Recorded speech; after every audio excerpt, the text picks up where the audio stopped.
नमस्कार, स्वागत है आपका। वक्त है प्राइम टाइम एक्सक्लूसिव का। मैं हूं आपके साथ आशा झा। और अब देखिए चच्चा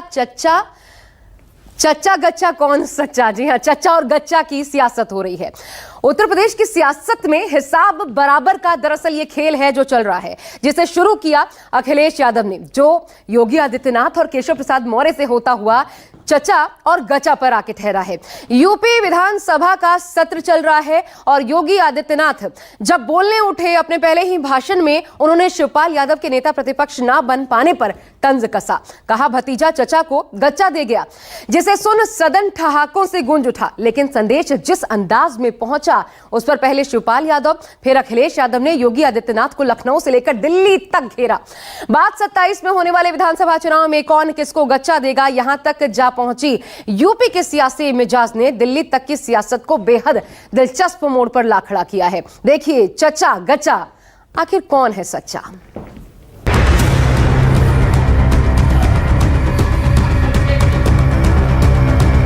आपने चचा को गच्चा दे ही दिया। चचा बेचारा हमेशा ही ऐसे ही मार खाता है, उनकी नियति ही ऐसी है। हमें गच्चा नहीं मिला है, उन्होंने दिल्ली को गच्चा दिया। कौन झूठा, कौन सच्चा, कौन किसके साथ और किसी कौन दे रहा गच्चा, ये सवाल इन दिनों यूपी की सियासत में सबसे ज्यादा सुर्खियों में बना है। खासकर बीजेपी में सीएम और दोनों डिप्टी सीएम के बीच की दूरी जगजाहिर हो चुकी। हालांकि अब लखनऊ में सियासत की कुर्सी को बचाने के लिए दिल्ली में डैमेज कंट्रोल का रास्ता निकाला जा रहा है। एक दूसरे में बढ़ी तल्खी को कम करने की कोशिशें की जा रही हैं। एक तरफ बीजेपी में 2024 के लोकसभा चुनाव में मिली करारी शिकस्त को लेकर मंथन का दौर जारी है, तो वहीं दूसरी तरफ यूपी में गच्चा पॉलिटिक्स का जिन बाहर निकल आया है और इसे हवा दी है खुद यूपी के सीएम योगी आदित्यनाथ ने।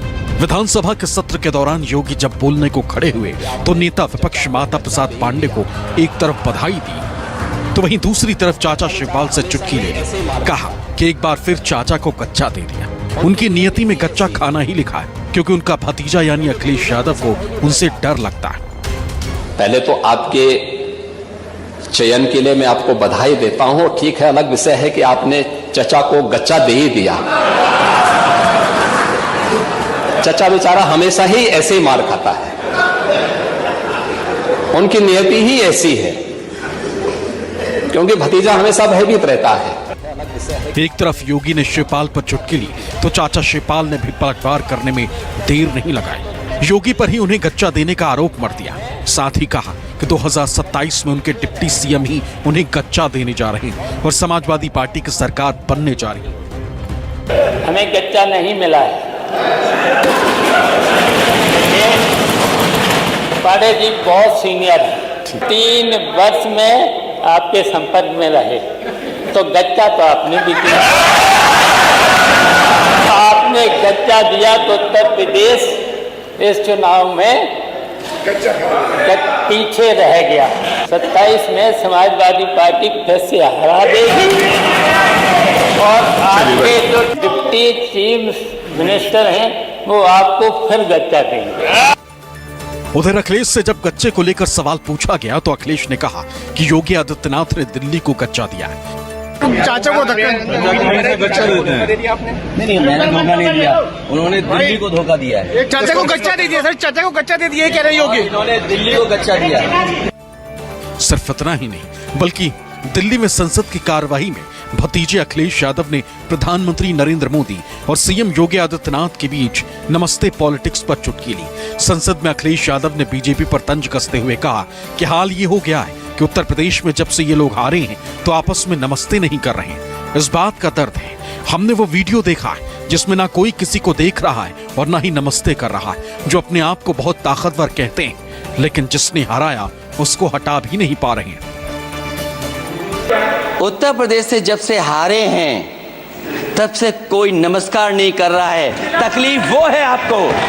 कंप्लीट करिए। वो वीडियो हमने देखा है कि कोई किसी को नमस्कार नहीं कर रहा है, कोई किसी को देख नहीं रहा है, और जो अपने आप को बहुत ताकतवर कहते थे, बहुत ताकतवर कहते थे आप अपने आप को, जिसने हराया उसको नहीं ये हटा पा रहे हैं।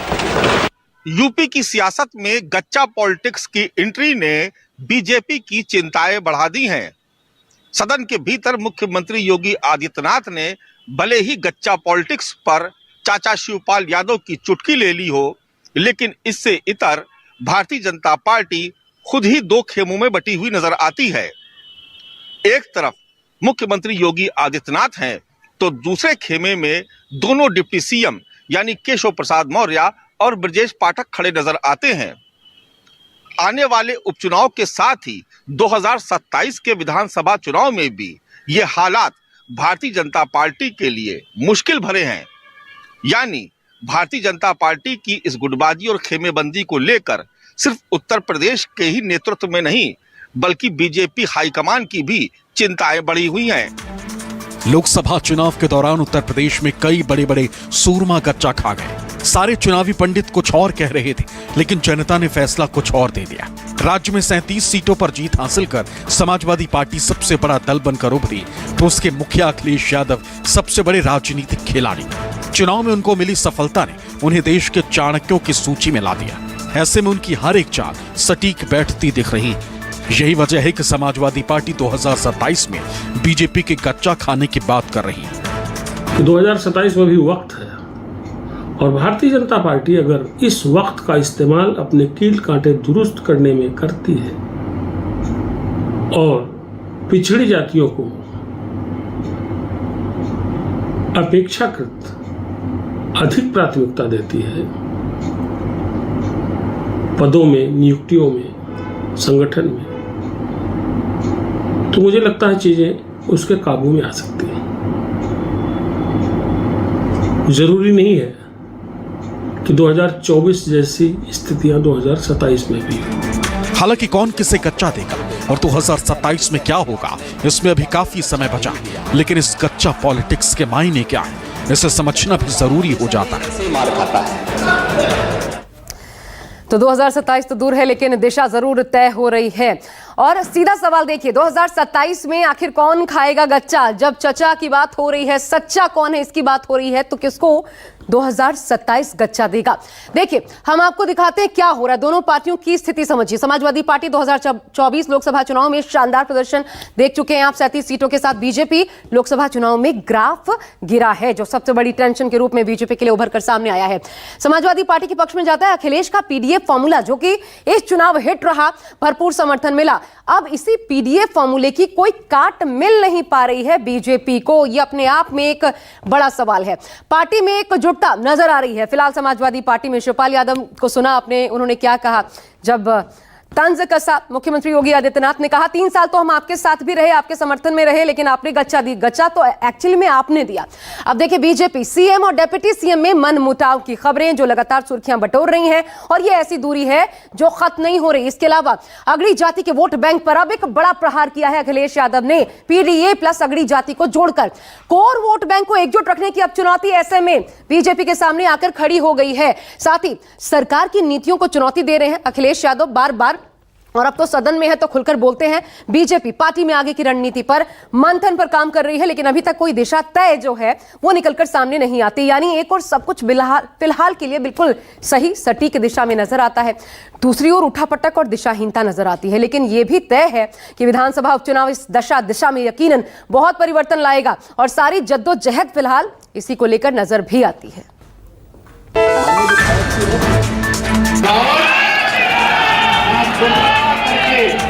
समाज को आपस में ही लड़ाने का काम कर रहा है। वोट मोड़ करके कुछ सीटें हमसे ज्यादा जीत लिए हैं तो गुब्बारे की तरह फूट गए। जनता ने भारतीय जनता पार्टी की नकारात्मक राजनीति को नकारा है। लोकसभा चुनाव में अखिलेश यादव ने भाजपा के आक्रामक हिंदुत्व की राजनीति के काट में पीडीए फॉर्मूले को अपनाया। पीडीए यानी पिछड़ा, दलित और अल्पसंख्यक। इस फॉर्मूले पर उनको शानदार सफलता मिली। उन्होंने इस फॉर्मूले के आधार पर ही समाजवादी पार्टी की छवि बदलने की कोशिश की। सपा पर यादव समुदाय की पार्टी होने का ठप्पा लगा था। उन्होंने इसे मिटाते हुए सपा को ओबीसी, दलित और अल्पसंख्यकों की पार्टी बनाई। ये पीडीए गठबंधन 90% लोगों का है, जिसमें पिछड़े, दलित भाई, अगड़े, आदि आबादी और अल्पसंख्यक में मुसलमान भाई चाहे बौद्ध हो, जैन हो, सभी लोगों को शामिल किया है और ये 90% लोग इस सरकार के खिलाफ हैं। अखिलेश यादव इन बातों को सिर्फ कागजों या भाषणों में ही नहीं कह रहे, बल्कि लोकसभा चुनाव के दौरान टिकट बंटवारे के बीच भी उनकी इन बातों की झलक साफ नजर आई। उत्तर प्रदेश में समाजवादी पार्टी ने कुल 63 सीटों पर लोकसभा का चुनाव लड़ा था। आपको जानकर हैरत होगी कि इन 63 सीटों में से सिर्फ 5 सीटों पर यादव उम्मीदवार उतारे गए। इनमें एक पर तो खुद अखिलेश यादव और बाकी 4 पर उनके परिवार के सदस्य थे। बाकी तमाम सीटों पर, चाहे वो आरक्षित वर्ग की हो या फिर सामान्य वर्ग की, उन तमाम सीटों पर अखिलेश यादव ने दलित उम्मीदवारों पर भरोसा किया। अखिलेश यादव ने अनुसूचित जाति से 17 नेताओं को टिकट दिया था, जिनमें 6 जाटव और 11 गैर जाटव समाज से आते थे। यहां तक कि 2 सामान्य सीट पर भी उन्होंने इसी जाति के प्रत्याशी को चुनावी मैदान में उतारा था। यही नहीं, एमवाई यानी मुस्लिम यादव समाज से 9 लोगों को उन्होंने 2024 के चुनाव में टिकट दिया था, जिसमें से 5 यादव और 4 मुस्लिम समाज से थे। वहीं गैर यादव ओबीसी से 25 लोगों को टिकट दिया गया था, जिसमें कुर्मी समाज से 10, कुशवाहा शाक्य के सैनी समाज से 6, जाट 2, गुर्जर 1, निषाद बिन 3, राजभर 1, पाल और लोधी समाज से 1 को उन्होंने 2024 के लोकसभा चुनाव में टिकट दिया था। एक तरफ अखिलेश लगातार पीडीए को लेकर उपचुनाव और 2027 की तैयारियों में जुटे, तो वहीं दूसरी तरफ बीजेपी अपने हिंदुत्व के एजेंडे पर कायम है। लगातार मंथन का दौर जारी है। यूपी बीजेपी की पिछड़ा वर्ग प्रकोष्ठ की कार्य समिति में जब इस बात पर मंथन हो रहा था कि आखिर पिछड़े और दलित वर्ग के लोगों ने भारतीय जनता पार्टी का साथ क्यों नहीं दिया, तो उस दौरान कहा गया कि समाजवादी पार्टी हो या फिर कांग्रेस, इन दोनों ने ही हिंदुओं की जातियों को जातियों से ही लड़ने का काम किया और सिर्फ वोट बैंक के लिए हिंदुओं को जातियों में बांट दिया। समाज को आपस में ही लड़ाने का काम कर रहा है। याद रखना, हमारा ओबीसी समाज मजबूत हो, यह महत्वपूर्ण है। ये लोग जाति के नाम पर आपको लड़ाने की किसी भी कुत्सित मंशा से सदैव किसी न किसी षड्यंत्र में और उस प्रकार के षड्यंत्रों में लिप्त रहेंगे। यानी साफ है कि बीजेपी उपचुनाव के साथ साथ 2027 के यूपी विधानसभा चुनाव में भी एक बार फिर हिंदुत्व के एजेंडे पर ही कायम रहेगी। हालांकि उसके हिंदुत्व के एजेंडे में अगड़े से लेकर पिछड़ों तक के वोट बैंक को एकजुट करने का प्लान है। यही वजह है कि बीजेपी के पिछड़ों के नेता और यूपी के डिप्टी सीएम केशव प्रसाद मौर्य लगातार अखिलेश पर पीडीए के साथ धोखा देने का आरोप लगा रहे हैं। साथ ही ये भी कह रहे हैं कि अखिलेश यादव जानबूझकर और बार बार उन पर हमला इसलिए करते हैं क्योंकि वो पिछड़ी जाति से आते हैं। तीसरी बार पिछड़ी जाति से आने वाले माननीय नरेंद्र मोदी जी देश के प्रधानमंत्री नहीं बनने पावे, इसके लिए पिछड़ों की बात करने वाले, दलितों की बात करने वाले श्री अखिलेश यादव ने कोई कमी छोड़ी है क्या? अखिलेश यादव जी लोकसभा के चुनाव में झूठ बोल करके कुछ सीटें हमसे ज्यादा जीत लिए हैं तो गुब्बारे की तरह फूल गए। सही है कि नहीं? अब गुब्बारे की हवा निकलते कितनी देर लगती है? भारतीय जनता पार्टी की इस रणनीति पर लगाए जा रहे आरोपों पर कांग्रेस ने पलटवार करते हुए कहा कि इंडिया गठबंधन ने सभी जातियों को सम्मान दिया है, उन्हें बहकाया नहीं। इसलिए अयोध्या जैसी सीट पर भी पासी समाज का उम्मीदवार जीत कर आया। केवल और केवल झूठी बात कर कर और लोगों को भगा कर फुसला कर लोगों से वोट लिया, पर किसी का इन्होंने न सम्मान किया और न उनको उचित स्थान दिया।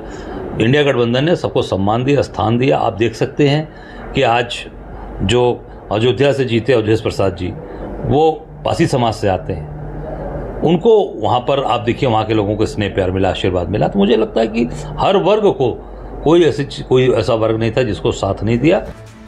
लोकसभा चुनाव के दौरान भारतीय जनता पार्टी को सबसे ज्यादा चोट संविधान और दलितों के आरक्षण के सवाल पर मिली। ऐसे में बीजेपी की कोशिश है कि वो पिछड़ों के बीच में ये संदेश पहुंचाने में कामयाब हो सके कि समाजवादी पार्टी हो या कांग्रेस, संविधान की सुरक्षा और आरक्षण के सवाल पर झूठ बोल रही है। लेकिन समाजवादी पार्टी का कहना है कि जनता बीजेपी के हिंदुत्व के झांसे में नहीं आएगी।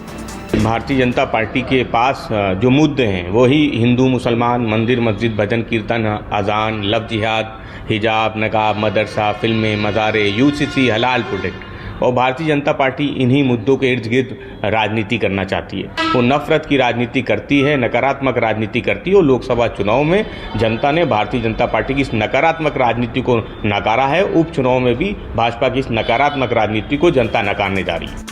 एक तरफ बीजेपी हिंदुत्व के एजेंडे को धार देने में जुटी, तो वहीं दूसरी तरफ समाजवादी पार्टी पीडीए के साथ अगड़ी जातियों को अपनी छतरी के नीचे लाने की जुगत में लगी और अखिलेश ने 10 सीटों के उपचुनाव और 2027 के विधानसभा चुनाव के लिए मास्टर स्ट्रोक भी चल दिया।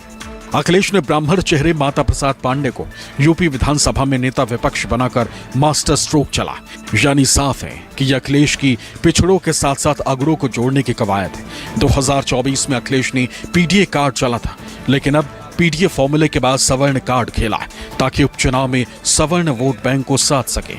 आखिर 2027 में किसका मुद्दा कितना कारगर होगा और कौन किस मुद्दे को लेकर आगे बढ़ रहा है, इसके मायने क्या है, इन्हें समझना भी जरूरी हो जाता।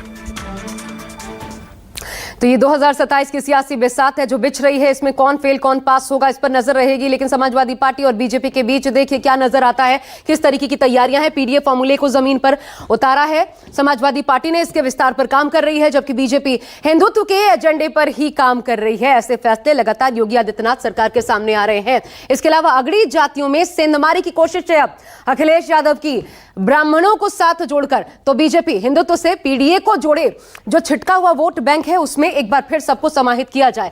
अब पीडीए प्लस बी जो है ब्राह्मण, इसका नया गठजोड़ तैयार किया है अखिलेश यादव ने। इस पर काम कर रहे हैं ताकि बीजेपी को डेंट दिया जा सके, जो 17 से 19% की आबादी है उससे वोट बैंक खींचकर। इधर बीजेपी देखिए 2024 में हिंदुत्व का मुद्दा फेल रहा है, लेकिन अभी भी हिंदुत्व के मुद्दे पर टिकी हुई है बीजेपी। इधर अखिलेश लगातार पीडीए का विस्तार क्यों कर रहे हैं, तो इसके पीछे की वजह है सवर्ण वोट बैंक। वो सवर्ण वोट बैंक जो कि बीजेपी के साथ जुड़ा रहा है, अभी भी बरकरार है। और अखिलेश जानते हैं कि अगर 27 में यूपी की सत्ता का सिंहासन पाना है तो फिर इन्हीं सवर्णों को अपने साथ जोड़ना जरूरी है। तो यह समझने के लिए उत्तर प्रदेश के जातीय समीकरण को समझना जरूरी हो जाता है। देखिए कुल मिलाकर के जो आबादी वो 17 से 19%, जैसा मैंने आपको बताया। अब 17 से 19% के बीच अगर आप इसको तोड़ें तो देखिए क्या नजर आता है। ब्राह्मणों की आबादी 10%, राजपूत 5%, भूमिहार 2%, अन्य की आबादी है 2%। कुल मिलाकर के सवर्ण वोट बैंक। अब यही सवर्ण वोट बैंक अब आप और बेहतर तरीके से समझ पाएंगे तब जब 2024 का रिकॉर्ड देखेंगे, किसके पाले में कितना गया वो देखिए। अब ये देखिए बीजेपी 79%, एक मुश्त वोट सवर्णों का जाता है बीजेपी को। India 16%, BSP 1%, others 4%। ये गैप कितना बड़ा है आप समझ सकते हैं कि क्यों अखिलेश यादव अब बी यानी ब्राह्मणों पर काम कर रहे हैं। जो 63% का बड़ा अंतर है इस वोट बैंक में, जरा उसे पाटना चाहते हैं अखिलेश यादव और इसी को बीजेपी के कब्जे से मुक्त करवाना चाहते हैं, एक तरीके से झटकना चाहते हैं जितना संभव हो सके उतना, और लगातार प्रयास कर रहे हैं। जबकि बीजेपी हिंदुत्व के सहारे वापसी का मार्ग तलाश रही है। अब किसका मुद्दा कितना हिट रहेगा, किसका फ्लॉप रहेगा, किसकी दशा दिशा कितनी सटीक सही है, विधानसभा उपचुनाव में एक क्लियर पिक्चर तो कम से कम सामने आ ही जाएगी। उसके बाद आगे की रणनीति 27 के लिहाज से। फिलहाल